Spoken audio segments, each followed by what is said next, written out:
வர்த்தக விளம்பர இடைவெளியை தொடர்ந்து இறைப்பாலன் பிறப்பு சிறப்பு நேர்காணல் பகுதியோடு இணைந்திருக்கின்றோம். இந்த இரண்டாவது பகுதியில் நம்மோடு இணைந்து கொள்ளும் இவர் உங்களுக்கு நன்கு பரிச்சயமானவர் அருட்சகோதரி. அதே போல கொழும்பு மகாவத்து புனித அந்தோனியார் தமிழ் மகாவித்தியாலயத்தினுடைய அதிபர் அருட்சகோதரி சாந்தனா அவர்கள் இந்த வேளையில் நம்மோடு இணைந்திருக்கின்றார். பணிவன்போடு கழகத்துக்கு வரவேற்கின்றோம் சிஸ்டர். இனிய கிறிஸ்துமஸ் நல்வாழ்த்துக்கள். நல்வாழ்த்துக்கள். இந்த சிறப்பான ஒரு நாளிலே நாங்கள் இந்த கிறிஸ்மஸ் பண்டிகையை கொண்டாடி கொண்டிருக்கிற தருணத்திலே இந்த கிறிஸ்மஸ் பண்டிகை பற்றி பேசுகின்ற பொழுது முக்கியமாக பேச வேண்டிய ஒரு நபர் பற்றியும் நாங்கள் இங்கே குறிப்பிட்டாக வேண்டியதாக இருக்கின்றது. காரணம் குறிப்பாக இந்த திருச்சபையின் தாயாக, ஆண்டவரின் தாயாக, பரிசுத்தாவினுடைய மணவாட்டியாக, அதே போல் ஜேசுவினுடைய தாயாக, இவ்வுலகின் தாயாக சொல்லப்படுகின்ற ஒரு நபர் அன்னை மரியாள். ஆகவே இந்த கிறிஸ்மஸ் பண்டிகையினுடைய தாயாகவும் அவரைத்தான் நாங்கள் பார்க்க வேண்டியவர்களாக இருக்கின்றோம். ஆக இந்த கிறிஸ்மஸ் பண்டிகையினுடைய இந்த கொண்டாட்டங்கள் சிறப்புகள் பற்றி பேசுகின்ற பொழுது அன்னை மரியாளினுடைய இந்த இடத்துக்கு கத்தோலிக்க திருச்சபை இத்தகைய ஒரு முக்கிய இடத்தை கொடுப்பதற்கு என்ன காரணம் சிஸ்டர்? ஆம், அன்னை மரியாள் திருச்சபையினுடைய தாயாக காணப்படுகின்றாள். தொடக்கத்திலே இறைவன் மனிதனை படைத்த பொழுது இந்த உலகம் பாவத்திலே சூழ்ந்து காணப்பட்டது. அந்த வகையிலே இறைவன் மனிதனை பாவத்திலே இருந்து மீட்பதற்காக ஒருத்தரை தெரிவு செய்ய வேண்டிய சூழ்நிலையிலே இருந்தார். அந்த வகையிலே அன்னை மரியாள் ஒரு தாயாக அவரை தெரிந்து கொண்டார். அதாவது நாங்கள் பார்ப்போம் என்று சொன்னால் அன்னை மரியாள் இந்த உலகத்திலே இறைவனாலே ஏன் தெரிவு செய்யப்பட்டார் என்று சொல்லுகின்ற பொழுது அவர் மிகவும் தாழ்மையானவராகவும் எளிமையானவராகவும் இறைவனுடைய திட்டத்தை நிறைவேற்றுகின்ற ஒருவராகவும் இந்த உலகத்திலே காணப்பட்டதினாலே இறைவனாலே அவர் தெரிவு செய்யப்பட்டார். அவ்வாறாக தெரிவு செய்யப்பட்ட அன்னை மரியாள் இந்த உலகத்திலே இருக்கின்ற மக்களுக்கு ஒரு நல்ல செய்தியை கொடுக்கின்றார். பாவத்திலே உழன்று வந்த இந்த மக்கள் மனித குலத்தை மீட்பதற்காக தன்னையே அர்ப்பணித்து, தன்னுடைய வாழ்க்கையை அர்ப்பணித்து இந்த உலகை மீட்பதற்கு, ஒரு மீட்பரை உலகுக்கு கொடுப்பதற்கு தன்னையே அர்ப்பணித்த ஒருவராக காணப்படுகின்றார். அவ்வாறாக காணப்படுகின்ற அன்னை மரியாள் நாங்கள் பார்க்கின்ற பொழுது திருச்சபையினுடைய தாயாக இன்றும் பயணித்து கொண்டிருக்கின்றாள். எம்மோடு திருச்சபையோடு இணைந்து இன்னும் திருச்சபையோடு தன்னுடைய உடனிருப்பை காட்டிக் கொண்டிருக்கின்றாள். அந்த வகையிலே அன்னை மரியாள் கிறிஸ்தவ வாழ்க்கையிலே முக்கியமானவராகவும் சிறப்பாக இந்த கிறிஸ்மஸ் என்று சொல்லுகின்ற பொழுது எங்களுடைய இந்த கிறிஸ்தவ கொண்டாட்டத்திலே ஒரு முக்கிய ஒரு நபராக அன்னை மரியாள் காணப்படுகின்றார். அன்னை மரியாள் பற்றி நாங்கள் பார்க்கின்ற பொழுது திருவிவிலியத்திலே பல இடங்களில் அவருடைய முக்கியமான சில விடயங்கள் சுட்டி காட்டப்பட்டிருப்பதை நாங்கள் காணுகின்றோம். கிறிஸ்துனுடைய பிறப்போடு இங்கே நாங்கள் ஒப்பிட்டு பார்க்கின்ற பொழுது கப்ரியல் வானதூதர் மங்கள வார்த்தையை சொன்ன பொழுது அந்த வார்த்தையை கேட்ட அன்னை மரியாள் ஒரு கன்னிப்பெண் கலங்கினாள். இருப்பினும் ஆண்டவருடைய வார்த்தைக்கு அடிபணிந்தாள். இந்த விடயம் எப்படி சாத்தியமானது சிஸ்டர்? அதே போல அந்த விடயம் இக்கால யுவதிகளுக்கு என்ன விடயத்தை சொல்லித் தருகிறது? அன்னை மரியாள் அன்று இறைவன் அவரை தெரிவு செய்த பொழுது அன்னை மரியாள் தன்னை ஏற்றுக்கொண்டாள். அதே நேரத்தில் இறைவன் தன்னுடைய மீட்பு திட்டத்தை நிறைவேற்றுவதற்கு இவரிடம் கப்ரியேல் வானதூதரை அனுப்பிய பொழுது முதலிலே தயங்கினாலும் இறைவன் தன்னை தெரிவு செய்திருக்கின்றார் என்பதை அன்னை மரியாள் உணர்ந்து கொண்டபடியினாலே தான் தன்னை இறைவனுக்கு அர்ப்பணித்ததினாலே இறைவனுடைய திட்டத்திலே தானும் ஒரு பங்கை வகிக்க வேண்டும் என்ற நோக்கோடு அவர் தன்னை அன்று அர்ப்பணித்தார். அன்றைய சமுதாயம் எங்களுக்கு தெரியும், சமுதாயத்திலே ஒரு இளம் கன்னிப்பெண் கருத்தாங்குவது என்பது சமுதாயத்தாலே ஏற்றுக்கொள்ளப்பட முடியாத ஒரு காரியம். அதுவும் அன்றைய கால சூழ்நிலையிலே அன்றைய மக்கள் அந்த அவ்வாறான ஒரு சூழ்நிலையிலே இருக்கின்றவர்களை கல்லால் எறிந்து கொள்வார்கள். அவ்வாறான சூழ்நிலை அன்னை மரியாளுக்கு தெரிந்திருந்தும் அன்னை மரியாள் இதை ஏற்றுக்கொண்டாள். ஏனென்று சொன்னால் அன்னை மரியாளுக்கு தெரியும், தன்னை இவ்வாறான ஒரு காரியத்துக்கு அழைக்கின்ற இறைவன் தன்னை நல்ல முறையில் வழி நடத்துவார், தன்னோடு உடனிருப்பார் என்ற நம்பிக்கை அன்னை மரியாளுக்கு இருந்தது. இறைவனுடைய உடனிருப்பை அவர் உணர்ந்தபடியாலேயும் இறைவனுடைய திட்டத்தை தான் நிறைவேற்றுவதற்கு இறைவன் தன்னை என்றும் பாதுகாப்பார் என்ற நம்பிக்கையோடு இருந்தபடினால அன்னை மரியாள் அந்த திட்டத்துக்கு தன்னை உட்படுத்தினார். அதே போன்று இன்றைய சூழ்நிலையிலே நாங்கள் பார்க்கின்ற பொழுது இன்றைய காலகட்டத்திலே வெவ்வேறான பிரச்சனைகள் இன்றைய சமுதாயம் எதிர்கொள்கின்றது. எங்களுடைய இளம் பெண்கள் சிறப்பாக தங்களுடைய நிறைய பிரச்சனைகளை இளம் பெண்கள் சந்திக்கின்றார்கள். அவ்வாறு இருந்தாலும் அன்னை மரியாள் இந்த இளம் பெண்களுக்கு சொல்லுகின்ற செய்தியாக நாங்கள் பார்க்கின்ற பொழுது, அன்னை மரியாள் எவ்வாறாக இறைவனுடைய திட்டத்துக்கு தன்னை உட்படுத்தினாரோ, அவருடைய இறைவனுடைய திட்டத்துக்கு தன்னை வழி விட்டாரோ, அதே மாதிரி நாங்களும் இன்றைய சமுதாயத்திலே இளம் பெண்கள் தங்களுடைய செயற்பாட்டினாலே இறைவன் உடன் இருக்கின்றார் என்ற நம்பிக்கை அவர்களுக்கு வேண்டும். நம்பிக்கை என்பதுதான் என்னுடைய வாழ்க்கையினுடைய ஒரு முக்கிய பொருளாக காணப்படுகின்றது. இறைவன் உடன் இருக்கின்றார், இறைவனுடைய உடனிருப்பு இருக்கின்றது என்று நாங்கள் நம்புகின்ற பொழுது, அத்தோடு இறைவனோடு நாங்கள் ஒன்றித்திருக்கின்ற பொழுது, இறைவனோடு நாங்கள் கொள்ளுகின்ற உறவு நிலையிலே நாங்கள் எதையும் இந்த நேரியத்திலையும் நாங்கள் செய்ய முடியும். அதைத்தான் அன்னை மரியாள் எங்களுக்கு இன்றைய கால சூழ்நிலையிலே சொல்ல விரும்புகின்றார். அதே போல அன்னை மரியாள், எலிசபெத் அம்மாள், இந்த இருவருடைய பெயர்களும் அந்த சம்பவமும் மிக அழகாக குறிப்பிடப்பட்டிருக்கிறது.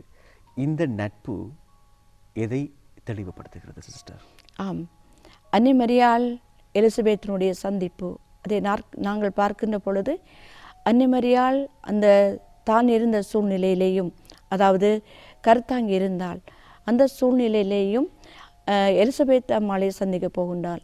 நாங்கள் வேதாகமத்திலே பார்க்கின்றோம், அவர் தூர நடந்து, அதாவது அந்த ஒரு மலைநாட்டுக்கு செல்கின்றாள். மலைநாட்டுக்கு சென்று நடந்து சென்று அங்கே எலிசபெத் அம்மாளை சந்திக்கின்றாள்.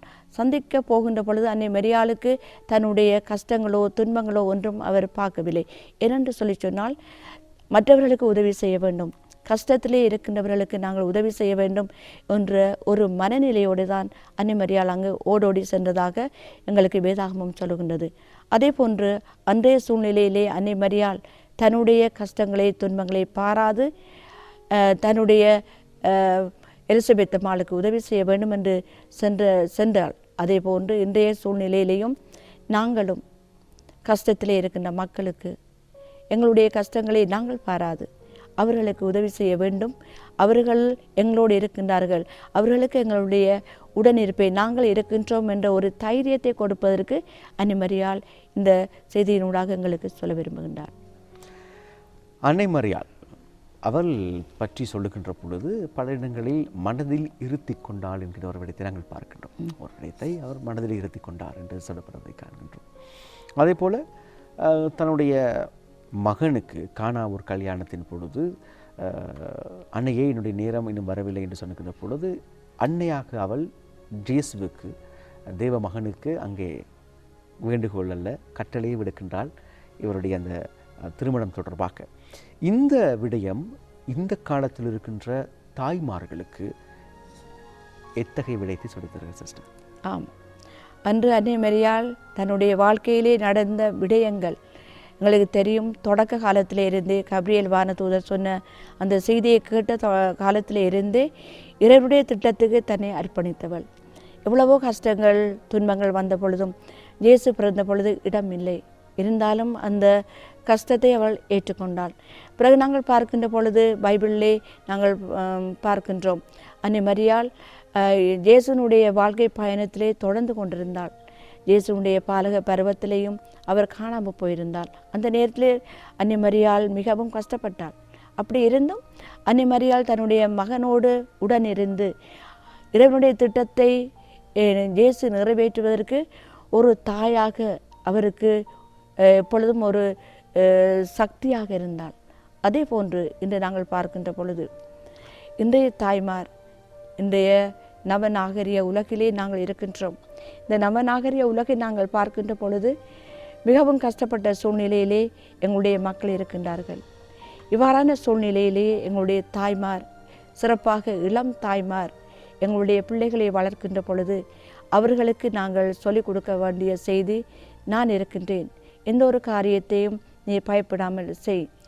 சிறப்பாக இன்றைக்கு நாங்கள் பார்த்தோம் என்று சொல்லி சொன்னால் அநேகமான இளம் பெண்கள், இளம் ஆண்கள் என்று சொல்லுகின்ற பொழுது இளம் சமுதாயம் இன்றைக்கு மிகவும் கஷ்டமான சூழ்நிலையிலே இருக்கின்றார்கள். ஏனென்று சொல்லி சொன்னால் இன்றைய நவநாகரிக உலகு அவர்களை வெவ்வேறு சூழ்நிலையிலே அவர்களை இட்டு செல்கின்றது. அப்படியான சூழ்நிலையிலே இருக்கின்ற பொழுது தாய்மார் இன்றைக்கு தங்களுடைய பிள்ளைகளோடு இருந்து அவர்களுக்கு இந்த உலகத்தை பற்றியும் இந்த உலகத்திலே இருக்கின்ற நல்ல காரியங்கள் கெட்ட காரியங்களை பற்றி அவர்கள் சொல்லிக் கொடுக்க வேண்டும். அத்தோடு அவர்களை அன்போடு அரவணைக்க வேண்டும். அவர்களுக்கு நாங்கள் அன்பை காட்டுகின்ற பொழுது, அவர்களுக்கு பரிவை காட்டுகின்ற பொழுது அவர்கள் வேறு இடங்களுக்கு செல்ல மாட்டார்கள், அன்னையை அவர்கள் நாடி வருவார்கள். அவ்வாறான சூழ்நிலையிலே தான் நாங்கள் பார்க்கின்றோம் அன்னை மரியாள் எவ்வாறு தன்னுடைய மகனுக்கு உதவி செய்தாலோ, அன்னை தன்னுடைய இறைவனுடைய திட்டத்தை நிறைவேற்றுவதற்கு அன்னை மரியாள் உதவி செய்தாரோ, அதே மாதிரி எங்களுடைய தாய்மாரும் இன்றைய இளம் சமுதாயத்துக்கு நாங்கள் எவ்வாறு வாழ வேண்டும், எவ்வாறான சூழ்நிலைகள் வந்தாலும் அதை தாங்கிக் கொள்ளக்கூடிய மனநிலையை நாங்கள் ஏற்படுத்தி கொள்ள வேண்டும். ஒரு நம்பிக்கையை மக்களுக்கு அவர்கள் தங்களுடைய பிள்ளைகளுக்கு ஏற்படுத்தி கொடுக்க இன்றைய தாய்மார் அழைக்கப்படுகின்றார்கள்.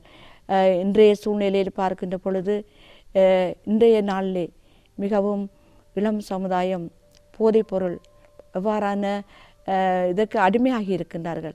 அவ்வாறான சூழ்நிலை இருக்கின்ற இந்த பிள்ளைகளை காப்பாற்ற வேண்டியது, பாதுகாக்க வேண்டியது இளம் தாய்மாருடைய கடமையாகவும் காணப்படுகின்றது. இப்போ இவ்வாறான சமுதாயத்தை நாங்கள் பாதுகாப்பதற்கு எங்களுடைய தாய்மாரின் உடனிருப்பு, அன்பு, அரவணைப்பு கட்டாயமாக எங்களுடைய பிள்ளைகளுக்கு இன்றைக்கு தேவைப்படுகின்றது.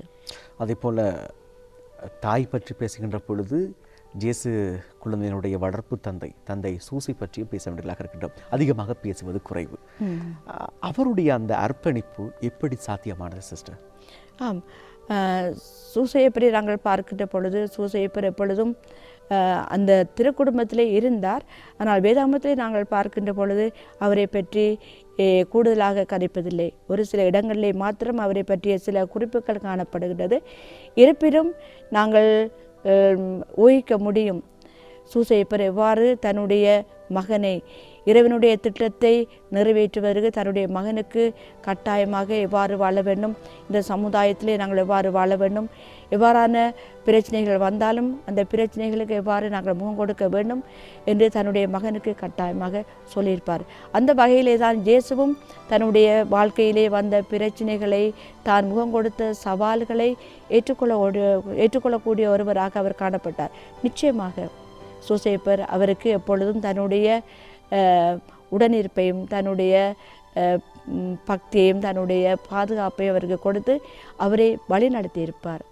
நிச்சயமாக அவருக்கு நல்ல காரியங்களை சொல்லிக் கொடுத்திருப்பார். அவ்வாறான சூழ்நிலையில்தான் இயேசுவும் தன்னுடைய வாழ்க்கையை நல்ல முறையிலே இறைவனுடைய திட்டத்தை நிறைவேற்றக்கூடிய ஒரு சூழ்நிலையிலேயும் இயேசுவை வளர்த்திருப்பார் என்பது எங்களுடைய நம்பிக்கையாக காணப்படுகின்றது. நான் அதிகமாக ஒரு பார்க்கின்ற யோசிக்கின்ற ஒரு விடயமாக இருக்கிறது சிஸ்டர், இறைவன் அன்னை மரியாளை தேர்ந்தெடுத்தால் தன்னுடைய குமாரனை சுமந்து பெற்றெடுப்பதற்கு. இது திருவிவிலியம் சொல்கின்ற ஒரு விடயம். உலகில் எத்தனையோ பெண்கள் இருக்கின்ற பொழுது அன்னை மரியாளை இறைவன் தேர்ந்தெடுப்பதற்கு நிச்சயமாக ஒரு விசேஷக்காரம் இருந்தே இருக்க வேண்டும். அதன் கொஞ்சம் பின்னோக்கி பார்க்கின்ற பொழுது அன்னம்மாள் என்கின்ற ஒருவருடைய பெயரை நாங்கள் தெரிந்து கொள்கின்றோம். மரியன்னையினுடைய தாயாக, சந்தான மாதாவாக சொல்லப்படுகின்றவள், சென்னானாக, அன்னம்மாளாக சொல்லப்படுகின்றவர். அதே போல மரியாளுடைய தந்தை தாய், இவர்களுடைய பக்தியும் இவர்களுடைய அந்த கீழ்ப்படிவும் தான் இப்படியான ஒரு நல்ல ஒரு சமூகத்துக்கு, ஒரு நல்ல ஒரு புதிய ஒரு அத்தியாயத்துக்கு அடித்தளமிட்டதாக பார்க்கின்றேன். இது நீங்கள் ஏற்றுக்கொள்கின்றீர்களா சிஸ்டர்? ஏற்றுக்கொள்கிறேன்.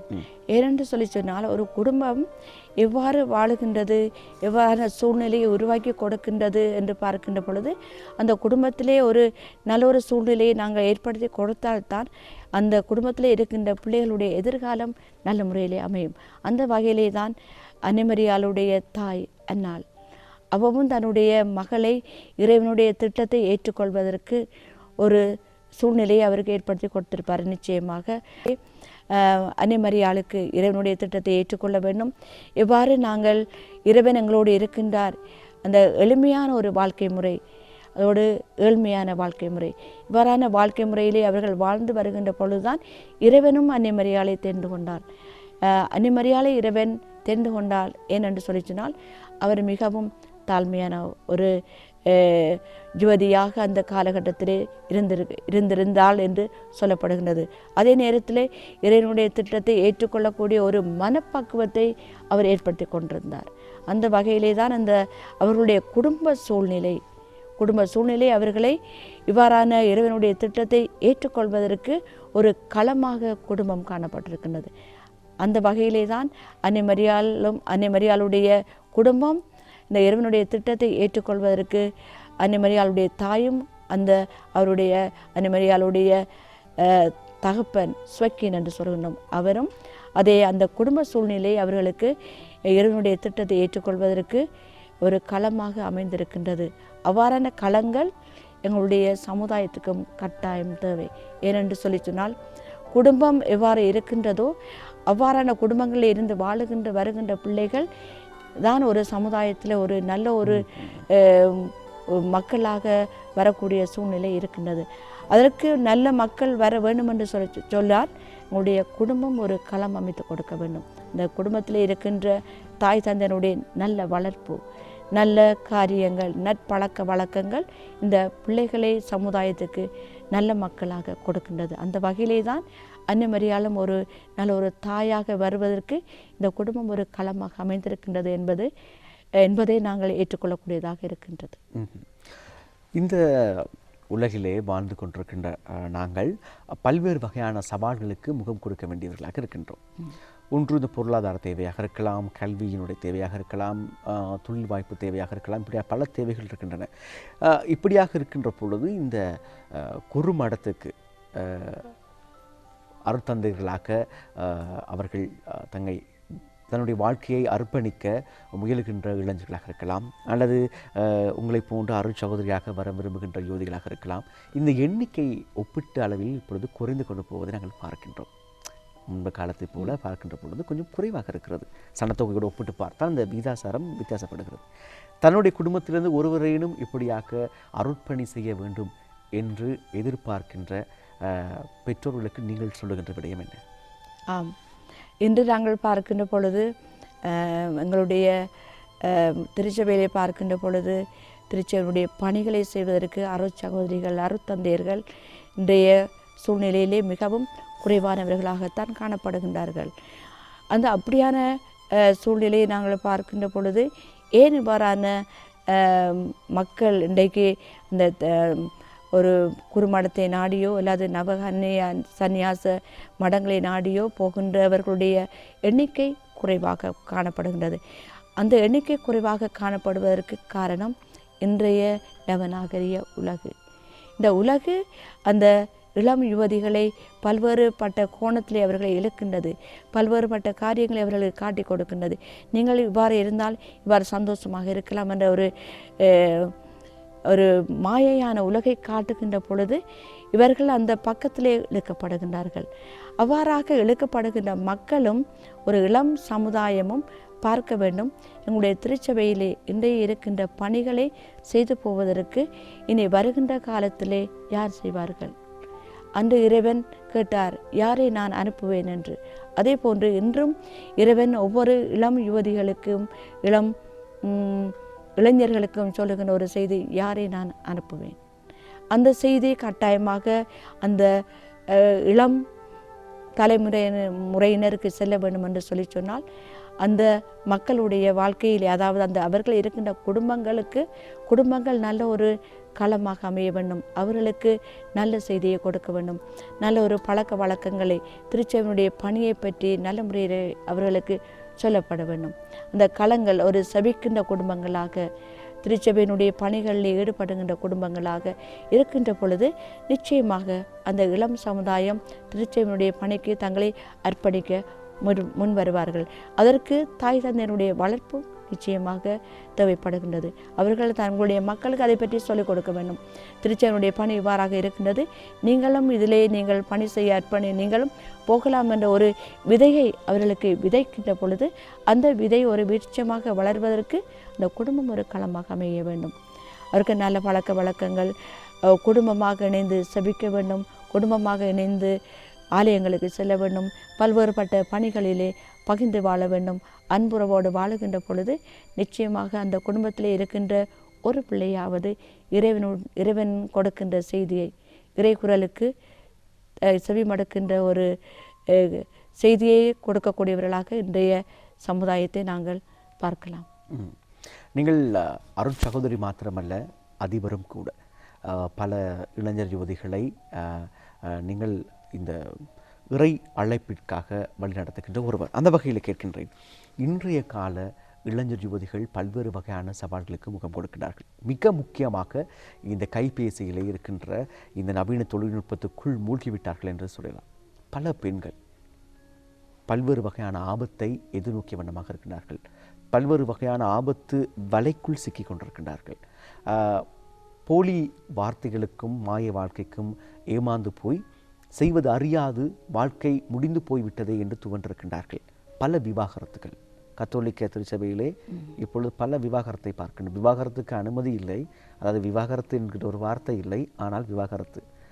அதே போல் கணவனை இழந்து தனியாக இருக்கின்ற பெண்கள் இவர்கள் இருப்பார்கள். அவர்களுக்கும் இந்த கிறிஸ்மஸ் தான். ஆகவே அவர்களுக்கு நீங்கள் கூறுகின்ற செய்தி. ஆம், இன்று நாங்கள் பார்க்கின்ற பொழுது இன்றைய சமூகம் மிகவும் பாதிக்கப்பட்டிருக்கின்றது. அந்த தொலைபேசி தொலைபேசியினூடாக பல்வேறு விதமான விபத்துக்களை, பல்வேறு விதமான ஆபத்துக்களை இன்றைய இளம் சமுதாயம் எதிர்கொள்கின்றது. ஆனால் அவர்களுக்கு அவ்வாறான சூழ்நிலையை அவர்கள் எதிர்கொள்கின்றார்கள் என்று தாங்கள் இருக்கின்ற இடத்திலே அவர்கள் அந்த நேரத்திலே உணர்ந்து கொள்வதில்லை. அது தங்களுக்கு ஆபத்தை விளைவிக்கும் என்று அந்த நேரத்திலே அவர்கள் உணர்வதில்லை. அவ்வாறான சூழ்நிலையிலே அவர்கள் இருக்கின்ற பொழுது அவர்களுக்கு இவ்வாறான பிரச்சனைகள் வரும் என்பதை எடுத்துக்கூற கட்டாயமாக குடும்பங்கள் இருக்க வேண்டும். அவர்களை வழிநடத்தக்கூடியவர்கள், வழிகாட்டிகள் இருக்க வேண்டும். அவ்வாறான வழிகாட்டல்களை நாங்கள் கொடுக்கின்ற பொழுது நிச்சயமாக அவர்கள் ஏற்றுக்கொள்வார்கள். ஆனால் இன்றைக்கு நாங்கள் பார்க்கின்ற பொழுது நீங்கள் சொன்ன மாதிரி பல்வேறு விதமான விவாகரத்துக்கள், இளம் பராயத்திலே திருமணம், பின்னர் விவாகரத்து, இளம் வயதிலே கணவரை இழக்கின்ற சூழ்நிலைகள் இன்று மிகவும் கூடுதலாக காணப்படுகின்றது. அவ்வாறான சூழ்நிலையில் நாங்கள் பார்க்கின்ற பொழுது இன்றைய இளம் சமுதாயம் தங்களுடைய எதிர்கால வாழ்க்கையை அவர்கள் தீர்மானிக்கின்ற பொழுது அந்த எதிர்கால வாழ்க்கை தங்களுக்கு அது ஒரு நல்ல வாழ்க்கையாக அமைய முடியுமா என்று நிச்சயமாக அவர்கள் இருந்து ஆலோசனை செய்து ஆலோசிக்க வேண்டிய ஒரு சூழ்நிலையிலே அவர்கள் காணப்படுகின்றார்கள். ஏனென்று சொல்லி சொன்னால், ஒரு திருமணம் என்பது அது ஒரு நாள் காரியமல்ல. அவருடைய எதிர்கால வாழ்க்கை ஒரு வாழ்நாள் முழுவதும் அவர்கள் வாழ வேண்டிய ஒரு வாழ்க்கை. அவர்கள் அதை கட்டாயமாக அவர்கள் இருந்து ஆலோசித்து, தங்களுடைய குடும்பங்களோடு கலந்து ஆலோசித்து தங்களுடைய முடிவுகளை எடுக்க வேண்டும். ஆனால் இன்று இந்த தொலைபேசியினூடாக அவர்கள் கொள்ளுகின்ற உறவுகள், அவர்கள் சந்திக்கின்ற நண்பர்கள் அவர்களுக்கு மாய வார்த்தைகளை கொடுக்கின்றார்கள். அதே இன்றைய சமுதாயம் சில வேளையிலே அவர்கள் உணராதவர்களாக காணப்படுகிறார்கள். அவ்வாறான சூழ்நிலையில் இருக்கின்ற இளம் பெண்கள் கட்டாயமாக இன்றைய சமுதாயத்திலே நீங்கள் பார்க்கின்ற பொழுது நாங்கள் இவ்வாறான பிரச்சனைகளை எதிர்கொள்கின்றோம் என்று பல பிரச்சனைகளை இன்றைக்கு நீங்கள் மீடியாக்கள் ஊடாக நிறைய செய்திகளை நீங்கள் அறிகின்றீர்கள். அவ்வாறான செய்திகளை அறிகின்ற நீங்கள் அவதானமாக உங்களுடைய எதிர்காலத்தை அமைப்பதற்கு அவதானமாக இருக்க வேண்டும். அதே நேரத்திலே உங்களுடைய குடும்பங்களிலே தாய் தந்தையர் இருக்கின்றார்கள். உங்களுடைய வாழ்க்கையை, எதிர்கால வாழ்க்கையை அமைத்து கொடுப்பதற்கு அவர்களோடு கலந்து ஆலோசியுங்கள். உங்களுக்கு வழிகாட்டிகள் இருக்கின்றார்கள். திருச்சபையிலே அருட்தந்தையர்கள் இருக்கிறார்கள், அருட்சகோதரர்கள் இருக்கிறார்கள். அதே மாதிரி வழிகாட்டிகள் நிறைய பேர் இருக்கிறார்கள், பெரியவர்கள் இருக்கின்றார்கள். அவர்களோடு கலந்து ஆலோசித்து இது என்னுடைய எதிர்கால வாழ்க்கைக்கு சரியாக அமையுமா என்ற ஒரு கேள்வியை கேட்டு அவ்வாறான கேள்விகளின் ஊடாக நீங்கள் விடைகளை காணுகின்ற பொழுது நிச்சயமாக ஒரு நல்ல ஒரு எதிர்காலத்தை அமைக்க முடியும். எதிர்காலம் என்று சொல்லுகின்ற பொழுது எதிர்காலத்திலே தாங்கள் வாழ்க்கையை அமைக்கின்ற பொழுது நல்ல ஒரு வாழ்க்கையை அமைப்பதற்கு யாரை தெரிவு செய்ய வேண்டும், எவ்வாறான நபரை நீங்கள் தெரிவு செய்ய வேண்டும் என்று நீங்கள் நல்ல முறையிலே இருந்து அமர இருந்து நீங்கள் தீர்மானிக்கின்ற பொழுது நிச்சயமாக செபத்தோடு இணைந்து நீங்கள் அதை செய்கின்ற பொழுது நிச்சயமாக உங்களுக்கு இறைவனுடைய செய்தியும் இறைவன் உங்களுக்கு ஒரு நல்ல திட்டத்தையும் அமைத்து தருவார் என்பது என்னுடைய நம்பிக்கையாக காணப்படுகின்றது. நிச்சயமாக சிஸ்டர், இந்த தினம் கிறிஸ்துவனுடைய பிறப்பை கொண்டாடி கொண்டிருக்கின்ற அனைவருக்குமே உங்களுடைய வார்த்தை மிக ஒரு வழிகாட்டியாக அமையும் என்பதற்கு மாற்று கருத்துக்கு இடமில்லை. இந்த தினம் நம்மோடு இணைந்து கொண்டவர் கொழும்பு மகாவத்த புனித அந்தோனியார் மகா வித்தியாலயத்தினுடைய அதிபர் அருட்சகோதரி சாந்தனா அவர்களுக்கு நேத்ரா டிவியின் சார்பாக உளமார்ந்த நன்றிகளையும் மீண்டும் கிறிஸ்துமஸ் நல்வாழ்த்துக்களையும் தெரிவிக்கின்றோம். நன்றி சிஸ்டர். நன்றி.